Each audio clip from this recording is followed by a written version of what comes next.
Dear learner, मैं सुल्तान। पुनः स्वागत है आपका स्पेशल एजुकेशन क्वेश्चन बैंक यानी कि विशेष शिक्षा प्रश्न बैंक के एमसीक्यू सीरीज 18 यानी कि 18वीं सीरीज में आपका स्वागत है। इससे पहले 1 से 17 तक एमसीक्यू सीरीज के वीडियोज बनाए जा चुके हैं, वो भी विशेष शिक्षा प्रश्न बैंक, वो भी स्पेशल एजुकेशन से ही है। आप उन्हें भी ज़रूर देखिए।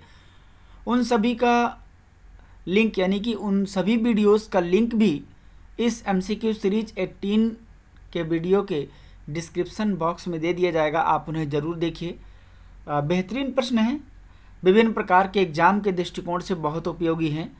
ये तो लिखे हुए हैं, लेकिन इसके अलावा भी और जो भी एग्ज़ाम होते हैं जिसमें आपके स्पेशल एजुकेशन से संबंधित प्रश्न पूछे जाते हैं, या कोई आपका एंट्रेंस एग्ज़ाम है जहाँ पर स्पेशल एजुकेशन से संबंधित प्रश्न आते हैं, उनमें ऐसे प्रश्न जरूर आएंगे।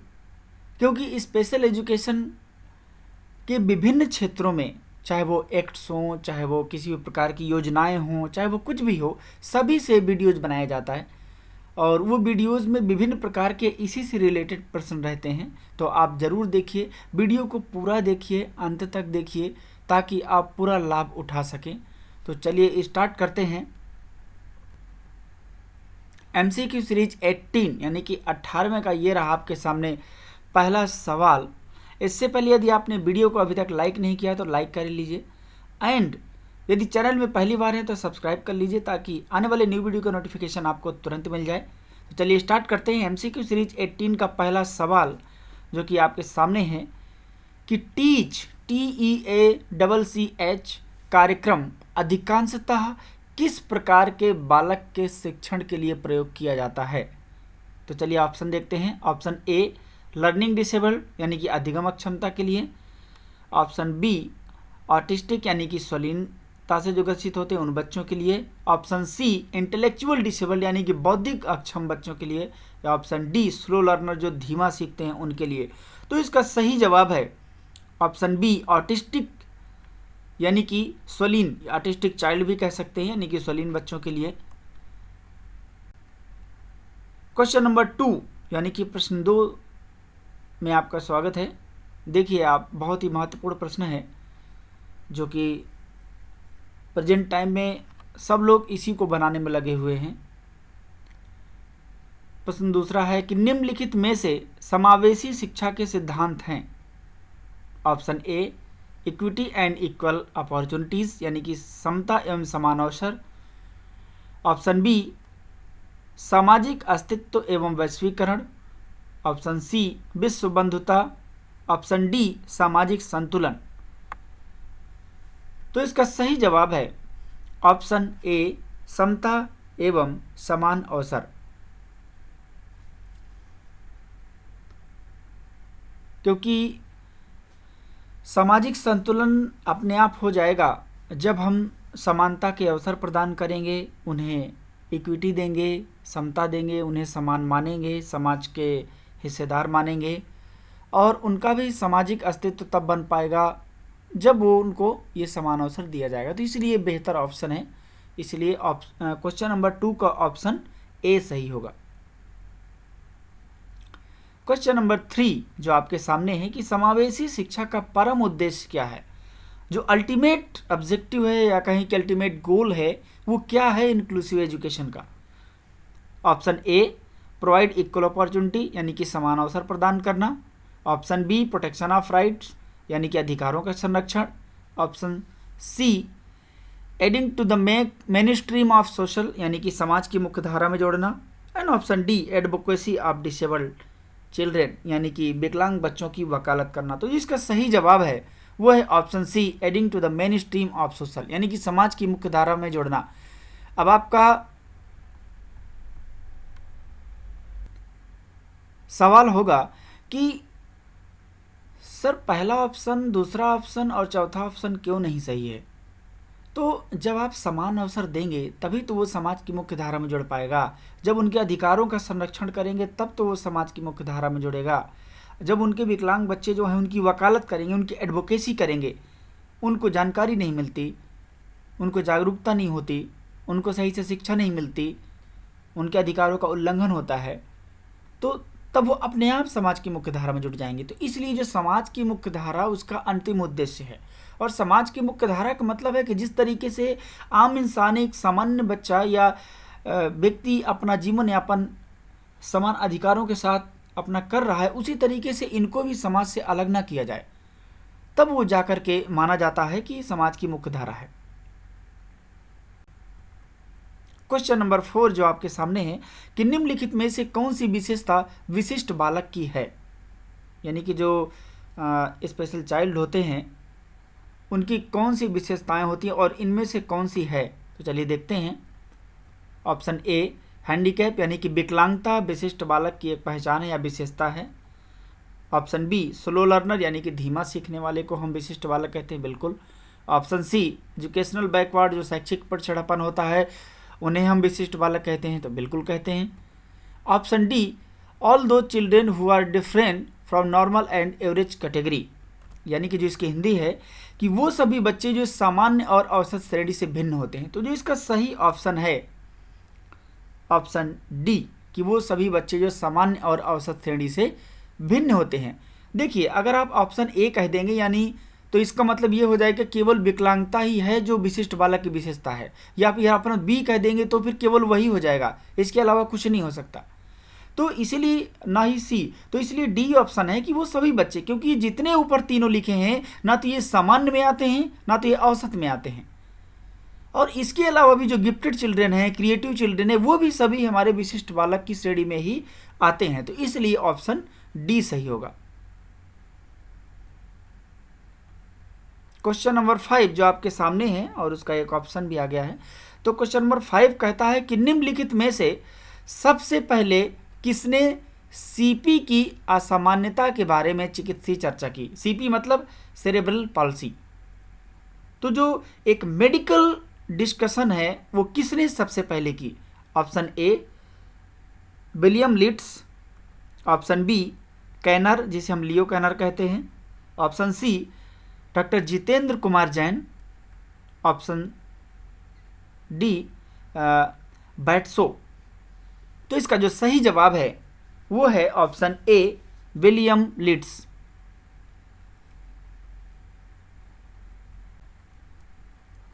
क्वेश्चन नंबर 6 जो आपके सामने है कि ऐसी कौन सी विकलांगता है जिसे पहले लिट्स रोग के नाम से जाना जाता था। बहुत ही बेहतरीन प्रश्न है। चलिए इसके ऑप्शन देखते हैं। ऑप्शन ए, इंटेलेक्चुअल डिसेबिलिटी यानी कि बौद्धिक अक्षमता को। ऑप्शन बी, ऑटिज्म यानी कि शालीनता को। ऑप्शन सी, सेरेब्रल पॉल्सी यानी कि प्रमस्तिष्कीय पक्षाघात को, या option D, aphasia.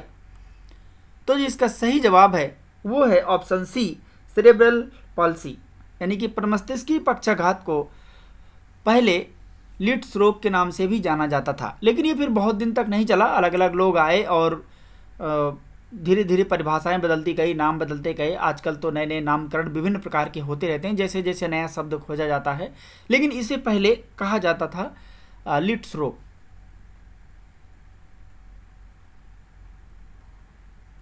Question number 7 जो आपके सामने है कि SSA का पूर्ण रूप है।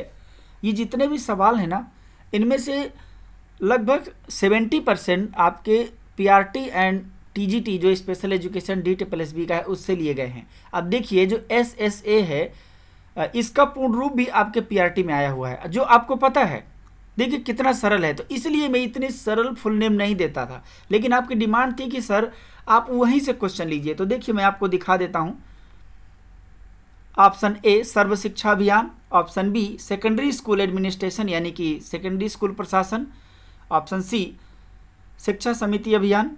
ऑप्शन डी, स्कूल समिति अभियान। तो इसका सही जवाब आप जानते हैं और वो है ऑप्शन ए, सर्व शिक्षा अभियान।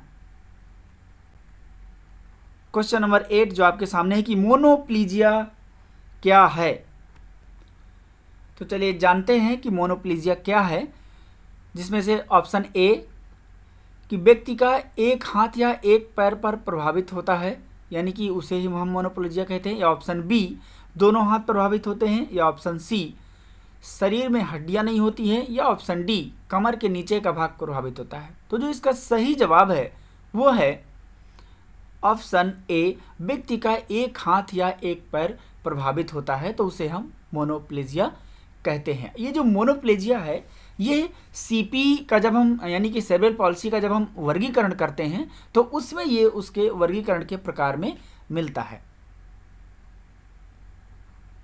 क्वेश्चन नंबर 9 जो आपके सामने है ये भी उसी से रिलेटेड है बट इसका अर्थ कुछ और है कि पैराप्लीजिया क्या है, कि व्हाट इज पैराप्लीजिया। ऑप्शन ए कि व्यक्ति का एक हाथ या एक पैर प्रभावित होता है, ऑप्शन बी दोनों हाथ प्रभावित होते हैं, ऑप्शन सी शरीर में हड्डियां नहीं होती हैं, या ऑप्शन डी कमर के नीचे का भाग प्रभावित होता है। तो इसका जो सही जवाब है वो है ऑप्शन डी, कमर के नीचे का भाग प्रभावित होता है तो उसे हम पैराप्लीजिया कहते हैं।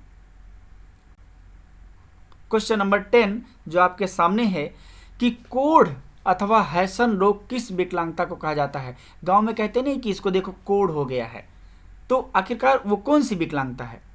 ऑप्शन ए मस्तिष्क ज्वर यानी कि मेनिंजाइटिस, ऑप्शन बी कुष्ठ रोग यानी कि लेप्रोसी, ऑप्शन सी एपिलेप्सी यानी कि मिर्गी, या ऑप्शन डी डेफ ब्लाइंडनेस यानी कि बधिरांधता। तो जो इसका सही जवाब है वो है ऑप्शन बी कुष्ठ रोग। कुष्ठ रोग में क्या है कि जो उंगलियां एक प्रकार से खराब हो जाती हैं, छोटी छोटी हो जाती हैं, गल जाती हैं, तो गांव में टेक्निकल नेम उन्हें नहीं पता होता इसलिए कोढ़ नाम देते हैं, हैसन तो अलग अलग नाम से पुकारते हैं। तो कोढ़ को जो किस विकलांगता को कहा जाता है तो वो है कुष्ठ रोग। क्वेश्चन नंबर 11 बहुत ही बेहतरीन प्रश्न है कि फिल्म तारे जमी पर किस विकलांगता से संबंधित है। Option A intellectual disability, option B learning disability, and option C autism autistic यानी कि स्वलीनता, या ऑप्शन डी डेफ ब्लाइंडनेस यानी कि बधिरांधता। तो जो इसका सही जवाब है वो है लर्निंग डिसेबिलिटी, ऑप्शन बी अधिगम अक्षमता। आप देखे होंगे, अगर नहीं देखे हैं तो आप ज़रूर देखिए कि जो बच्चा होता है वो किस तरीके से वो अक्षरों को बिल्कुल समझ नहीं पाता, वो सी को उल्टा बनाता है, बी को उल्टा बनाता है, 6 को 9 समझता है, वो मतलब विभिन्न प्रकार की उसकी समस्याएं हैं। तो अलग अलग उसका जो वर्ड जो क्लियरेंस है वो क्लियर नहीं है। आप ज़रूर देखिए, आपको बहुत बेहतर पसंद आएगी वो मूवी। तो इसका ऑप्शन बी सही है।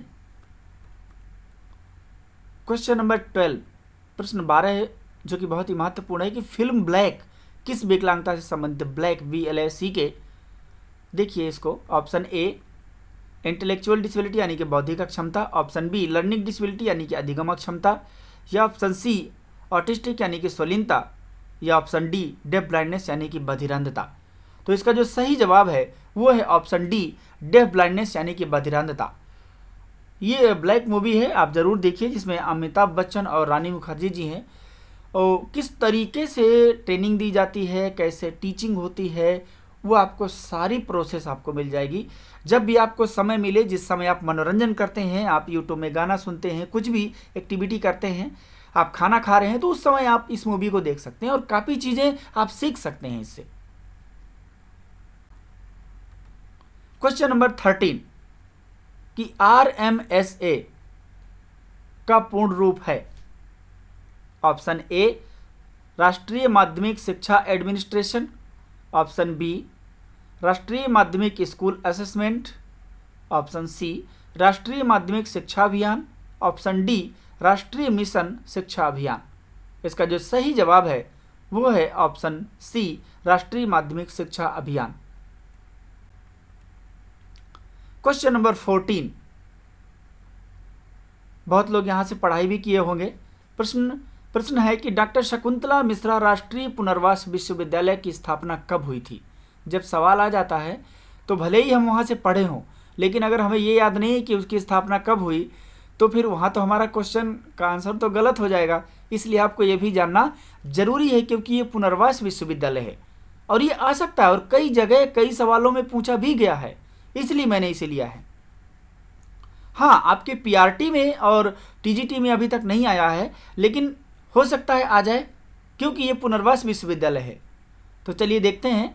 Option A 2007, option B 2008, option C 2009, या ऑप्शन डी 2010। तो इसका सही जवाब है ऑप्शन बी 2008, यानी कि डॉक्टर शकुंतला मिश्रा राष्ट्रीय पुनर्वास विश्वविद्यालय की स्थापना कब हुई थी? तो 2008 में।